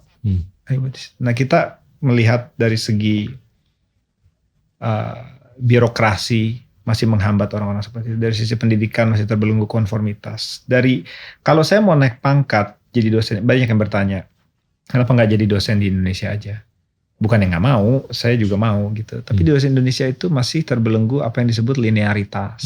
Bahwa dari S1, S2, S3 harus sama tuh. Karena ya harus diasas kualitasnya oleh central government kan untuk naik pangkat para pendidik tersebut. Kalau bidang risetnya nggak linear, siapa yang bisa punya kapasitas untuk mengakses quality dia? Maka dia harus linear. Maka hierarki itu part and parcel dengan sistem edukasi Indonesia. Mungkin karena keterbatasan resource. Saya nggak mau menyalahkan mengapa dana Indonesia riset kecil baik secara nominal maupun persentase bahkan dibandingkan negara ASEAN. Tapi perlu ada perubahan besar-besaran dalam struktur edukasi Indonesia. Kalau memang serius mau menghasilkan orang dengan critical thinking. Karena orang ini adalah outliers. Ini bukan semua orang kreatif. Outliers. It is your job to make the best system possible so that these people can manifest in the greatest way. Jadi seperti itu.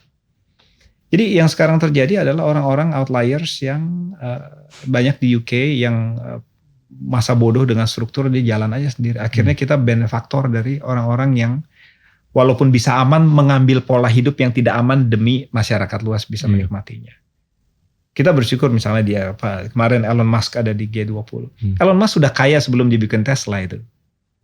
Kalau dia berhenti saya udah kaya.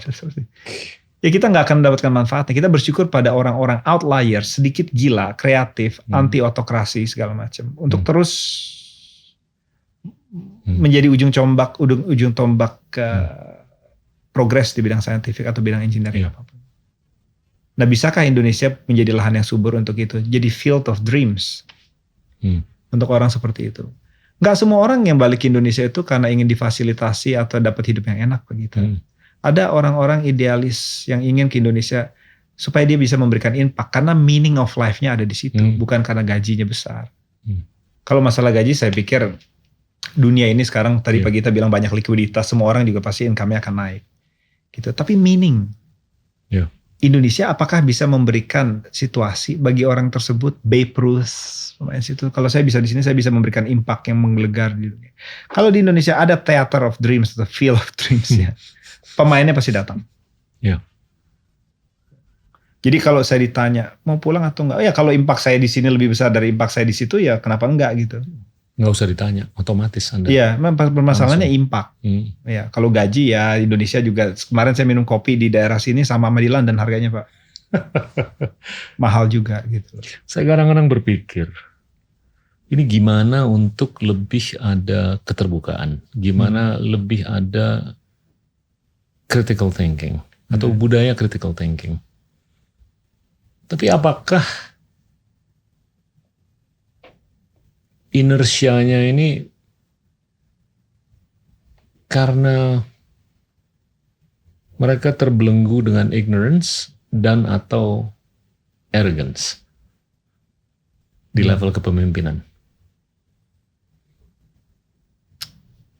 Ya. Saya nggak tahu, saya nggak mau berspekulasi, tapi gini Pak, ini kan padahal it's a no-brainer ya kalau kita benar-benar berpikir mengenai masa depan yang panjang. Ya. Tanpa dua atribut tersebut, sulit untuk kita bisa. Betul. Ada banyak yang bertanya, kalau saya jadi menteri, apa-apa pasti ditanya begitu sedikit menonjol. Kalau jadi menteri akan melakukan apa? Kalau jadi presiden akan melakukan apa? Kalau bisa membuat kebijakan akan melakukan apa? Ada arogansi di situ. Karena seakan-akan policy atau kebijakan itu bisa mempengaruhi kebudayaan yang tadi Pak Gita bilang. Padahal yang terjadi adalah sebenarnya sebaliknya. Kebudayaan itu membentuk policy. Betul. Kalau secara mikro ya memang lah policy bisa memberikan perubahan. Tapi secara makro kebudayaan yang membentuk policy. Mengapa Amerika keluar dengan sistem kapitalisme, freedom of speech segala macam. Max Weber bilang bahwa itu ada deep roots di Protestant Calvinism ethics di situ. Ya, kalau nggak kerja layaknya jangan makan di situ. Di situ kan. Ada freedom of speech karena logos atau ucapan itu punya strata paling tinggi di budaya Judaic-Christian. Sistem kapitalisme segala macam atau sistem yang sifatnya lebih submissive di continental Europe itu produk dari ribuan tahun. Gitu ya. Indonesia untuk melahirkan budaya yang membuatnya menjadi tanah subur bagi critical thinker untuk tumbuh harus punya falsafah yang mendarah daging. Sebenarnya kita punya, walaupun saya bicara tentang Pancasila segala macam, tapi yang bisa menarasikan relevansi dari pola pikir negara ke masalah praktis itu nggak banyak begitu. Kalau ditanya apapun yang di UK atau di Amerika, debat-debat yang sifatnya bipartisan, itu selalu mengakar pada pada apa yang membuat mereka Amerika. Bicara tentang aborsi segala macam. Mereka selalu mengedepankan individual rights gitu. Cuma masalahnya sekarang ibunya yang disebut individu atau bayinya yang disebut individu. Tapi poinnya tetap sama. Individual rights is of paramount importance. Itu mendarah daging dari sistem Protestanik. Di di Inggris communal value of paramount importance. Di Jepang service to the emperor. Itu yang punya salah. Apa di Indonesia ini? Kemana kita harus berkaca? Apa governing equations bagi individu Indonesia untuk menilai hal-hal praktis? Bagaimana kita memfasilitasi critical thinkers? Apa utility seorang bangsa Indonesia? Apakah nasionalisme? Oke, fine, nasionalisme ada di Pancasila. Humanity ada di Pancasila. Ketuhanan yang Maha Esa juga ada di Pancasila. Persatuan ada di Pancasila. Apa relevansi? Bahkan kita bisa bilang bahwa ada kans bagi Indonesia untuk menjadi pionir dalam climate change karena siapapun yang mengakui ada ketuhanan yang Maha Esa pasti juga mempunyai respect akan ciptaan Tuhan.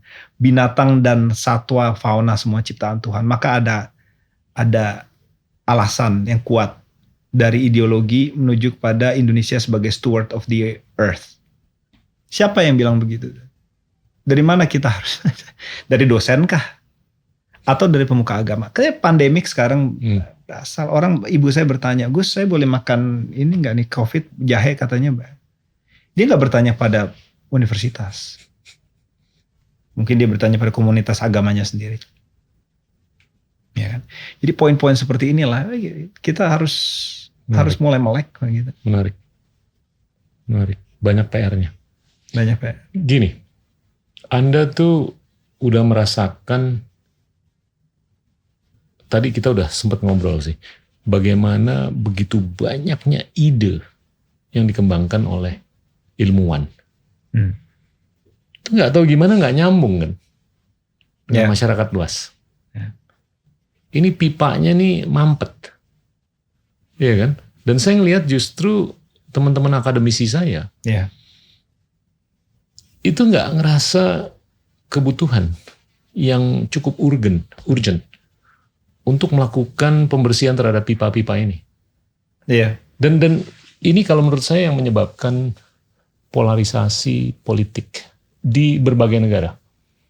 Karena yang di kiri ini semakin kelihatan melakukan over-intelektualisasi. Oke. Iya kan? Oke. Sehingga ini menganaktirikan yang di sentra, di tengah, dan apalagi yang di kanan. Dan yang di kanan ini reaksinya bodoh amat. Ya udah lo gue sodorin orang namanya Donald Trump. Gue sodorin orang-orang yang agak unik kan. Ya. Nah ini kalau menurut saya reaksi terhadap over-intelektualisasi yang dilakukan oleh kaum kiri. Nah kaum kiri, or identity politics. Iya, itu kalau menurut saya nggak mau membersihkan pipanya. Padahal mereka udah melakukan research habis-habisan lah. Bukunya udah puluhan, jurnalnya udah puluhan, tapi yang baca cuma 2 atau 400. Yang mana yang di sentra atau yang di kanan ini nggak baca. Karena mereka nggak ada upaya dari sini untuk mengpipanisasikan konten yang kesini. Ini kalau menurut saya salah satu sebab. Kenapa terjadi polarisasi percakapan. Nah ini saya melihat mungkin solusi praktisnya di domain akademis adalah pendampingan. Jadi ada aktor-aktor pendamping gitu loh yang bisa menjembatani komunikasi. Ya, Anda kan kalau saya perhatiin udah bikin tuh di channel YouTube Anda kan, gimana Anda bisa ngajarin konsep-konsep yang mendasar lah, ya kan.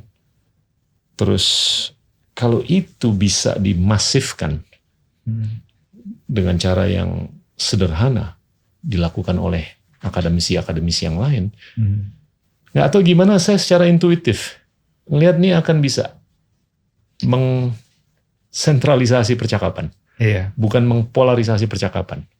Itu poin yang bagus sekali. Bosen nggak sih dibilang saintis bilang ini, saintis bilang itu, ya oke. Saintis bilang itu, apa relevansinya kepada kita? Mengapa kita jadi dialienisasikan gitu? Pada mereka, oke, saya udah tahu Anda pintar gitu. Nomor 1, perlu adanya translasi bahasa dari kaum akademis kepada kaum yang non akademis, bahkan orang seperti ibu bapak saya, untuk mengerti apa gunanya scientific enterprise ini berada. Apa untungnya buat saya, di mana saya bisa ikut serta. Karena kalau saya tidak bisa ikut serta, ya apa gunanya saya jadikan itu sebagai isu utama. Industri pun yang UKM, small middle class, harus mendapatkan manfaat dari kaum akademik. Saya granted Pak, jadi di UK itu, bukan di UK dimanapun, ada yang disebut technology readiness level. Saya punya ide bagus tentang pemecahan masalah matematis, dari situ sampai membuat masyarakat di depan gedung ini mendapatkan manfaatnya itu jalannya panjang sekali. Itu technology readiness level itu yang ke-9 baru keluar handphone. Dari handphone pun masih ada masalah jangkauan secara mahal harganya gitu kan. Sampai bisa trickling down to the lowest, itu sangat-sangat jauh. Kalau ini dibiarkan tidak berkomunikasi satu sama lain, mereka akan apatis terhadap hal itu. Itu yang terjadi di Indonesia. Who cares? You cannot solve pandemic. Bisa antipati. Bisa antipati. Bukan apatis saja. Jadi selalu ada pergumulan akan siapa yang punya, bukan otoritas, semacam kayak kemampuan untuk memberikan jawaban kepada publik. Dari mana kita tahu benar atau salah? Oke, ada satu masa sebelum modernisme bahwa gereja atau kaum agama punya semacam hegemoni untuk melakukan itu. Dan kemudian modernitas masuk. Kaum saintifik bisa memberikan jawaban. Ya. Bahkan bisa memberikan jawaban yang bisa dimengerti. Gitu. Itu tempat orang bertanya. Kalau kita hidup dalam menara gading, tidak bisa menjawab pertanyaan praktis. Orang akan mulai bertanya apatis, anti. Apa gunanya Anda di situ? Itu poinnya. Nah, jadi ini PR kita bersama dan saya rasa form seperti ini dan form-form tempat yang lain itu harus selalu di-tune in. Dan saya rasa sudah banyak appetite dari masyarakat sekarang, terutama pandemi, Pak. Karena di situ mereka bertanya, dukunnya benar atau enggak? Itu di situ. Itu adalah menurut saya kesempatan emas yang disia-siakan. Terjawab dengan empirical science. Iya, harusnya iya betul. Empirical science ternyata of supreme, ya kan? Dia yang bisa memberikan jawaban seperti itu. Ada dua kata yang sangat fundamental, perbedaan artinya. Kadang-kadang kita melakukan sesuatu berdasarkan confidence. Tapi kalau menurut saya lebih penting untuk melakukan sesuatu berdasarkan clarity. Ya kan? Dan mungkin kepercayaan orang terhadap apakah itu yang diomongin oleh seorang dukun itu berdasarkan confidence, bukan berdasarkan clarity. Ya kan? Tapi science kalau menurut saya itu lebih kental dengan clarity. Ya kan? Empirical science. Nah, gimana nih supaya ada 1.000 orang di University of Nottingham dari Indonesia naik dari 100. Supaya mereka lebih bisa belajar untuk mencari clarity daripada confidence. Confidence dibutuhkan, tapi kalau menurut saya clarity itu lebih penting. Betul. Yang saya excerpt dari yang tadi Pak Gita katakan tentang clarity, itu lahir dari pengertian orang untuk mengekstraksi apa yang benar dari apa yang salah gitu. Jadi scientific thinking itu yang harus orang Indonesia punya. Dia harus tahu bahwa ada yang disebut inductive reasoning yang memberikan jalan lahirnya metode. Karena nggak dari selamanya hingga selamanya ada cara yang disebut eksperimen untuk mendapatkan jawaban. Ada masanya dulu orang nggak tahu, mungkin sebelum Francis Bacon. Ya, ngapain mesti eksperimen? Gitu loh, ngapain mesti ada empirical evidence? Apa itu empirical evidence? Ada masa di mana orang nggak tahu itu. Jadi kemudian lahirlah modernitas Francis Bacon yang tadinya kebenaran itu lahir dari deductive reasoning. Yang syarat akan kesalahan karena kata-kata dan lain sebagainya. Jadi inductive reasoning. Orang harus tahu bahwa melakukan eksperimen itu bukannya untuk mencari jawaban yang benar. Melakukan eksperimen itu untuk membatalkan jawaban yang salah. Menghabiskan kuota jawaban yang salah. Riset itu punya resiko. Tidak ada 100% jawaban yang dengan tingkat akurasi 100%. Yang ada hanyalah probabilitas. Scientific nggak bicara bahwa jawaban ini adalah A 100%. Nggak bicara tentang itu. Orang bisa berpikir seperti itu lebih penting. Punya clarity of mind. Ini loh, kalau ada obat pil yang baru, kemungkinannya adalah 98%. Tidak 20%, tapi ada rational argument untuk mengambil itu karena dia more plausible to be true. Dukun itu memberikan 100%. Kalau Anda pasang ini 100% jodohnya akan datang. Lu percaya deh sama gue. Percaya 100%. Dan caranya dia menarasikan narasinya itu dengan penuh keyakinan. Confidence. 100%. Jadi itulah kalau orang nggak ngerti caranya berpikir secara scientific dan scientific community gagal melakukan tugasnya untuk mengedukasi orang untuk berpikir secara scientific, maka we are at the mercy of the dukuns. Berikan jawaban. Atau superstisi. Iya, jangan juga mengantagonisasi orang-orang yang pergi ke dukun ini. Kemana lagi ibu saya harus pergi? Gitu kan, ibu saya nggak pergi ke dukun ya maksudnya. Tapi kemana dia harus pergi? Dia harus pergi ke UGM gitu. tanya dosen di bidang fakultas medicine, datang ke situ juga nggak ngerti. Ya. Itu kan poinnya. Ini balik ke tahun 2045. Saya tuh mendambakan masa depan di mana kita tuh benar-benar bisa menunjukkan produktivitas yang maksimal. Ya kan? Sebagai gambaran aja, produktivitas kita itu kurang lebih $24.000 per orang per tahun. Singapura $190.000 per orang per tahun. Ujung-ujungnya daya saing kan. Yeah. Kalau kita mau bersaing, kita harus meningkatkan produktivitas. Dan kita nggak akan bisa meningkatkan produktivitas tanpa fokus ke STEM. Yeah. Karena STEM itu yang nyata bisa meningkatkan produktivitas bangsa manapun. Ya kan? Dan kalau menurut saya, ini investasi untuk kepentingan pengetahuan STEM. Ini harus dilakukan secara masif ke depan. Apa yang Anda lakukan sebagai guru dalam bidang STEM itu luar biasa sekali. Tapi gimana supaya Anda bisa memupuk jauh lebih banyak calon-calon guru dan calon-calon siswa-siswi ke depan agar ujung-ujungnya, apalagi kalau ini ditempel dengan keberadaan kecerdasan artifisial, keberadaan kecerdasan biologis, dan singularity atau amalgamasi dari kedua hal tersebut, ini akan sangat termanifestasi dalam peningkatan produktivitas kita yang sangat nyata kan ke depan. Betul. Nah, kalau disambung dengan ulasan-ulasan yang tadi sebelumnya, ini kita benar-benar harus melihat jauh lebih banyak siswa-siswi Indonesia berpartisipasi dalam STEM. Bukan hanya di Indonesia, tapi dimanapun. Di mana mereka bisa mendapat ilmu STEM yang solid. Bukan hanya masalah sedikitnya yang masih mau ikut serta dalam program-program STEM, tapi juga ada masalah hanya satu gender atau satu seks ikut dalam. I'll get there. Diversitasnya kan? Diversitas masih ada masalah. Belum hanya masalah sedikit banyak, tapi masih male dominant. Betul. Ke arah situ kan. Kita butuh yang terpintar itu ikut STEM. Iya. Gitu. Kalau bisa menjadi tenaga pendidik itu lebih bagus lagi gitu kan. Yeah.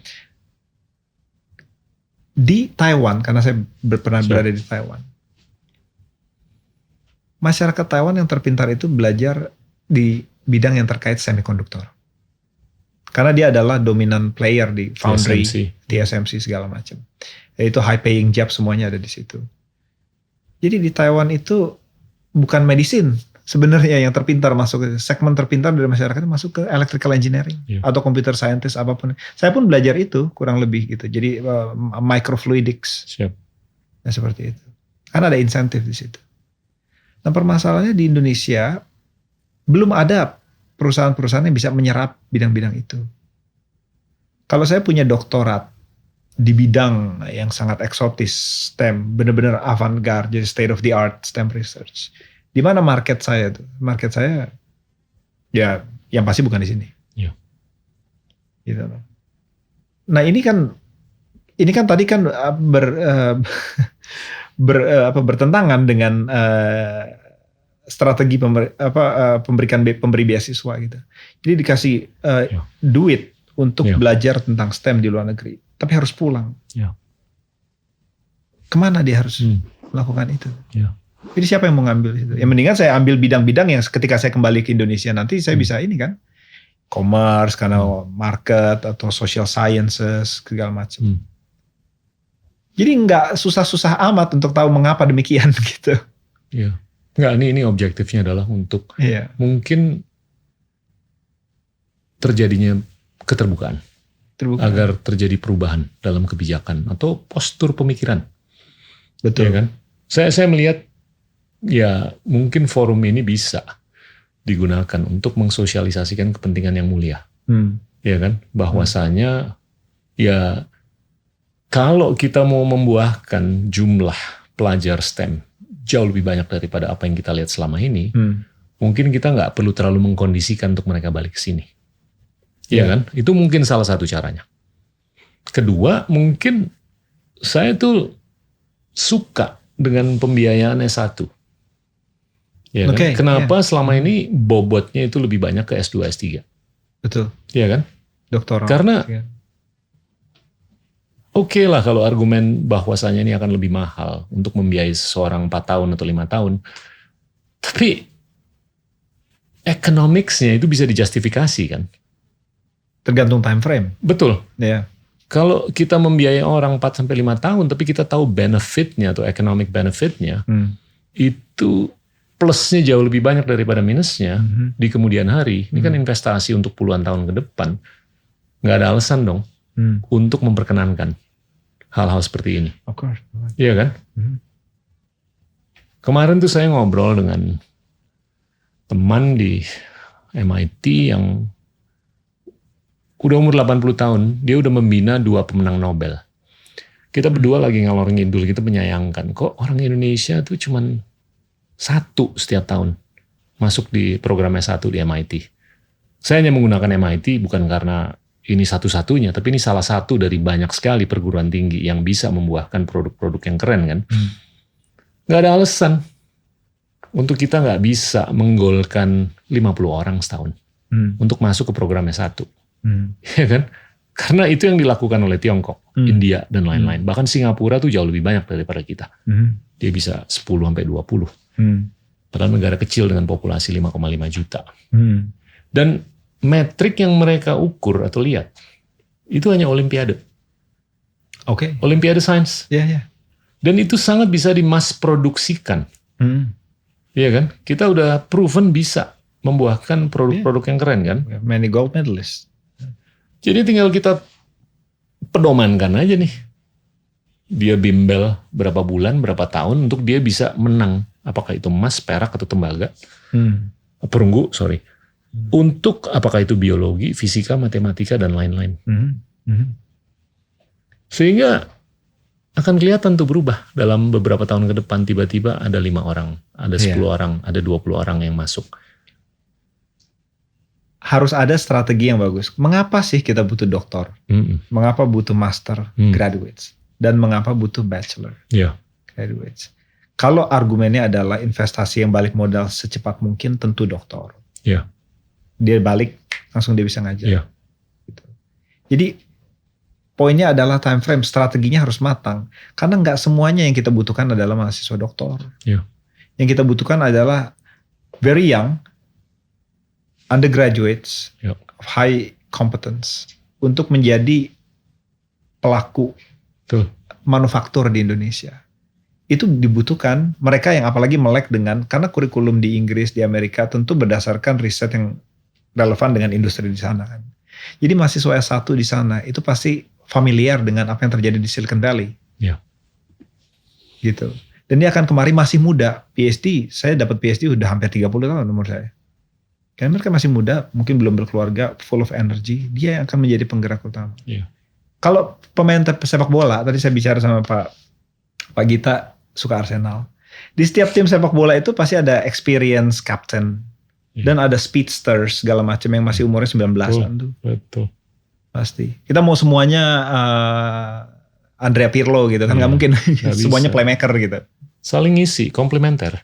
Iya, poinnya di situ. Kan? Ada yang lebih muda, ada yang di tengah, ada yang di atas. Nah, LPDP, S1, S2, S3. Semuanya harus punya strategi yang berdasarkan skala waktu tertentu. Dan S1 punya argumen untuk berada di situ. Saya pikir itu fair. Ini kalau kita mau konstruksikan secara sederhana, Indonesia ini bakal keren banget kalau di Amerika, di Eropa, di Australia, di Tiongkok, Jepang, itu representasi dari Indonesia. Itu dengan skala yang minimum 10 kali lipat lebih besar daripada sekarang. Dan saya tuh selalu ngebayang kalau 100 juta orang Indonesia tuh bisa bahasa asing. Beda. Omongan orang mengenai Indonesia tuh beda. Karena itu masing-masing akan menjadi storyteller. Iya kan? Anda tuh storyteller Indonesia di Nottingham. Iya kan? Tapi ngebayang nggak kalau ada 99.999.999 lagi yang bisa ngomong kayak Anda. Dan mungkin yang basic aja, yang conversational gitu loh. Oke, ini pertanyaan terakhir nih. Apa yang kita harus lakukan lagi? Kita udah ngomong mengenai banyak hal yang kita harus lakukan untuk kita menuju keemasan di tahun 2045. Dari sisi apapun lah. Dari sisi fisika, kayak matematika, kayak pendidikan, kayak filosofi, kayak atau apapun. Ada beberapa banyak yang saya bisa pikir. Tapi paling penting berkaca dari apa yang Pak Gita tadi sampaikan. Beratus bahkan berjuta-juta orang Indonesia berfasih berbahasa asing. Kemarin barusan kita ada Sumpah Pemuda tuh. Kita mengakui bersatu secara teritorial, secara governance, dan secara bahasa kita bahasa Indonesia. Oke, fine. Kita fasih bahasa Indonesia, 270 million people speak Indonesian, fine. Tapi sudah saatnya yang kita harus lakukan adalah outward looking. Indonesia ini tidak lagi harus menjadi negara yang invisible country. Kita harus mulai mempengaruhi invisible dunia. Dan inward. Invisible and inward. Betul. Kita harus berkaca sekarang pada negara-negara lain yang sudah sukses menguatkan pengaruhnya di luar negeri. Dan Indonesia butuh ambasador-ambasador baru untuk menceritakan cerita tentang Indonesia, membawa serta Indonesia di kancah dunia, shedding good lights into Indonesia anywhere they go. Mereka harus berada di institusi-institusi yang prominent. Mereka harus membawa serta kepentingan Indonesia ada di situ. Perkara secara fisik mereka ada di Indonesia atau di luar negeri, di dunia yang globally more and more interconnected, itu hal yang mungkin. Saya 12 jam bisa kemari kalau lewat Singapura. Oke, nggak ada masalah. Gitu. Tapi kita butuh narator di mana Indonesia lewatnya bisa punya soft power yang berlebih ke depan. Dan perlu ada koordinasi antar pemangku kebijakan supaya diplomasi dari Kemenlu itu nyambung dengan Kemdikbud, nyambung dengan Ministry of Finance dan lain sebagainya. Supaya semuanya masuk dalam framework yang sama dengan strategi Indonesia menuju global superpower in the future. Even in scientific domain.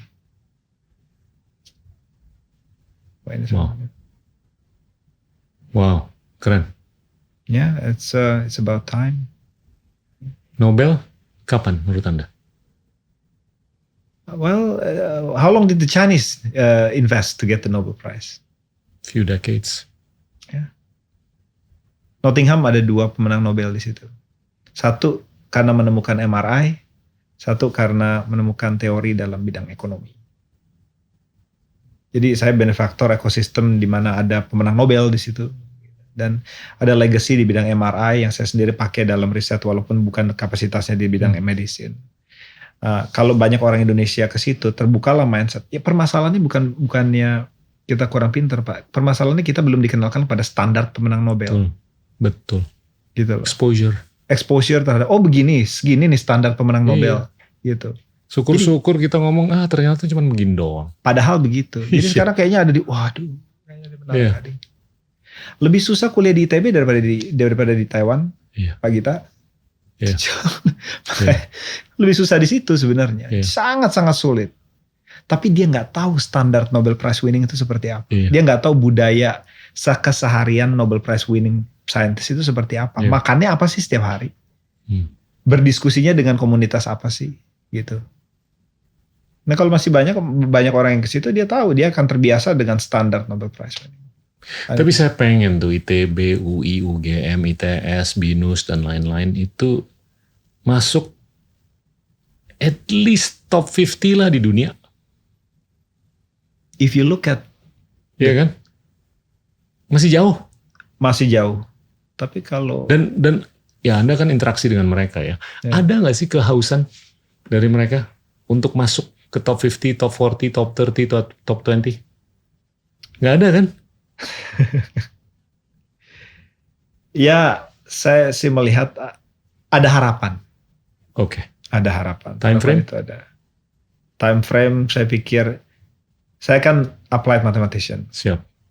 Saya melihat trajektori supaya saya bisa ekstrapolasi. Walaupun itu bukan satu-satunya cara untuk memprediksi, tapi cara yang paling awam tuh. Ranking universitas di Indonesia itu dalam 5 tahun itu sebenarnya relatif naik. Iya. Sebenarnya relatif naik. Cuma permasalahannya dia naik karena memenuhi standar yang ditentukan oleh badan pemberi ranking. Oke. Itu dua hal loh. Ada universitas yang punya strategi khusus bahkan menggelontorkan uang hanya untuk naik dalam league tables. Ada yang genuinely powerful dan dengan sendirinya dia naik. Ada dua hal. Yang saya lakukan di Indonesia, yang saya lihat di Indonesia adalah mereka betul-betul hellbent terhadap metrik. Sehingga untuk jangka waktu tertentu dia bisa dongkrak rankingnya.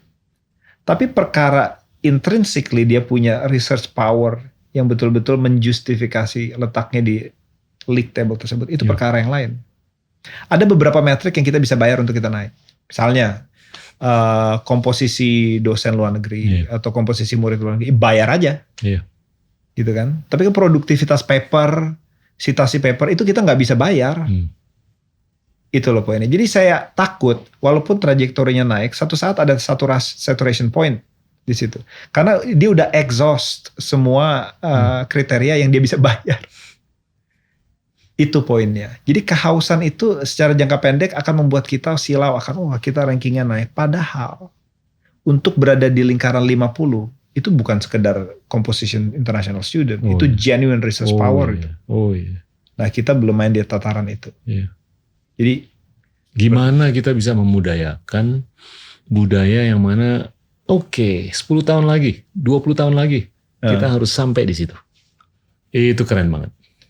You need to orient yourself around the problems you want to solve. Jadi jangan berkaca pada kita mau naik rankingnya. Kita harus cari masalah apa yang Indonesia bisa pecahkan. Teknologi driven by problem solve. By war, aerospace engineering itu makin cepat pada waktu perang itu. Karena ada kebutuhan di situ.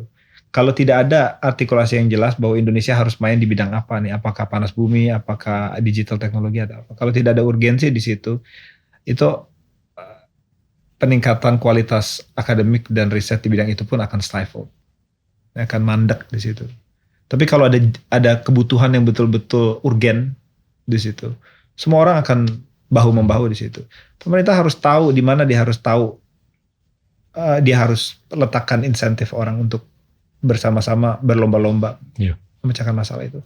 Masalahnya harus, karena kita nggak bisa memecahkan semua masalah. Gender equality gimana caranya kita nyelesain masalah dunia situ, human trafficking ada masalah yang kita bisa selesaikan yang semua orang berlomba-lomba. Misalnya kemarin saya ke Bali barusan, semua orang bicara EV, ada Elon Musk di situ.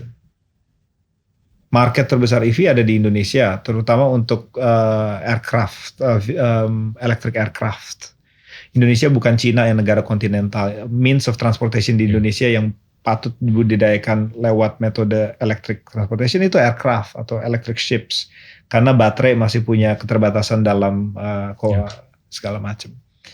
Kita punya pasarnya dan kita juga punya sumber dayanya di situ. Main aja di situ. Atau main di tempat-tempat yang lain. Otomatis keangkat semuanya. Iya, journal publication, excellence di bidang itu akan naik di situ. Tapi jangan 100 prioritasnya, namanya jadi daftar belanja itu. Prioritas harus sempit, ada 3 atau 4. Cuman permasalahannya, begitu Anda ranking prioritas, orang yang nggak masuk di situ pasti akan tersakiti hatinya. Kenapa nggak masukin isu saya di situ? Perlu ada ketegasan juga di situ. Nah itu lebih gampang diucapkan daripada dilakukan. Terakhir nih, gender, apa yang kita harus lakukan supaya cewek itu lebih banyak partisipatif? Tidak ada yang membedakan laki-laki perempuan dari segi intelektualitas. The data is clear. You measure IQ across the spectrum. Laki-laki perempuan tidak ada berbeda. Makin ada perubahan di bidang distribusi, tapi secara kuantitatif sama. Gitu ya. Yang membedakan mungkin adalah interest. Interest ini adalah hal yang bisa dimodifikasi. Social engineering if you may, gitu. Bahwa ada kebutuhan di bidang STEM yang memanggil bakat-bakat dari para wanita. Indonesia sebenarnya walaupun punya banyak PR dibandingkan negara-negara seperti Inggris yang punya lebih banyak rektor wanita, Indonesia tetap punya 3 rektor di universitas yang besar, di Unpad, di ITB, di UGM, rektornya wanita. Sebenarnya dibandingkan Jepang masih lebih gampang jadi rektor wanita di Indonesia sebenarnya gitu ya. Tapi masih kurang. Perlu ada demystifying STEM di komunitas perempuan. Supaya mereka tidak lagi menganggap itu sebagai momok, apalagi domain laki-laki only. Gitu. Maka tadi kita bicara tentang pendidikan. Pendidikan intinya adalah bertujuan untuk memanifestasikan diri kita dalam versi yang terhebat gitu ya. Jadi membuat potensi orang itu keluar gitu. Dan saya rasa laki-laki tidak memonopoli bakat akan STEM. Dan sudah saatnya Indonesia punya lebih banyak talent dari pool yang lebih besar. Dan kalau cuma hanya laki-laki yang bisa mengakuisisi domain STEM, itu akan sangat disayangkan. Kita punya Dr. Karina Jo tadi saya bilang. Kita punya researcher di Harvard. Kita punya researcher di Jepang, Associate Professor Sastia Putri. Banyak. These are prominent women. Pisesha. They won awards. Saya baru juga ketemu sama Nova. Di Harvard. MIT, Berkeley. People has to look at these people. Hera Sudoyo. Itu kan bisa menjadi sosok. Acuan. Betul, perlu banyak role model. Karena orang itu lebih sensitif untuk mengemulasi model. Daripada punya semacam kayak set of protokol untuk pergi ke menjadi ini jadi scientist gayanya seperti ini. Dia melihat model, orang itu punya kehausan untuk melihat model. Betul. Karena model itu diemulasi. Inspirasi. Dan kita sudah saatnya punya Habibie baru yang bergender wanita. Amin. Oke, makasih. Bagus. My pleasure, absolutely. Wonderful talking to you. Teman-teman, itulah Bagus Mulyadi, Assistant Professor di Nottingham. Terima kasih. Inilah Endgame. Jadinya saya pengen ngobrol. Pertama kali berada di Departemen Kimia. Dulunya matematik, fisika. Applied math ya dulu ya? Applied math. Oke. Yang begitu didukungnya enak Pak, romantis gitu. Iya. Kita Pak. Kalau menang terus kan bosan. Mudah-mudahan diulang. Saya mau coba untuk biar dalam setahun. Ini tetap kan ya? Oke, bagus. Tinggal ya. I'll send you one. Yes, and we'll stay in touch. Ya. Thank you so much. Oke. Thank you. Terima kasih banyak Mas Bagus. What a talk. Terima kasih.